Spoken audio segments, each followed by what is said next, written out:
আসসালামু আলাইকুম। রাত প্রায় 10টা বাজে। এখন ইচ্ছে করছিল একটু আলু ভর্তা আর ডাল দিয়ে ভাত খেতে, তাই তো চলে আসলাম রান্নাঘরে।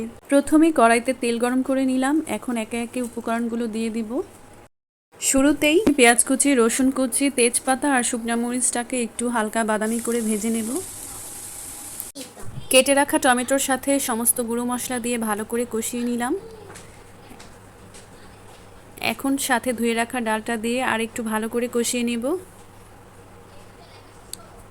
ভালো করে কষিয়ে নিয়েছি। এখন আগে থেকে করে রাখা গরম পানি পরিমাণ মতো দিয়ে দিব।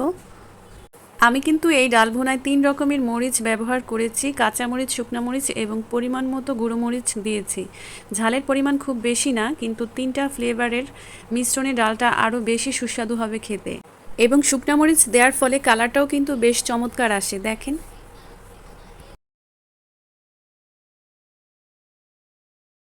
ডালটা প্রায় হয়ে এসেছে, তাই কিছু ধনিয়া কুচি দিয়ে দিলাম। ব্যাস একটু পরে নামিয়ে নেব।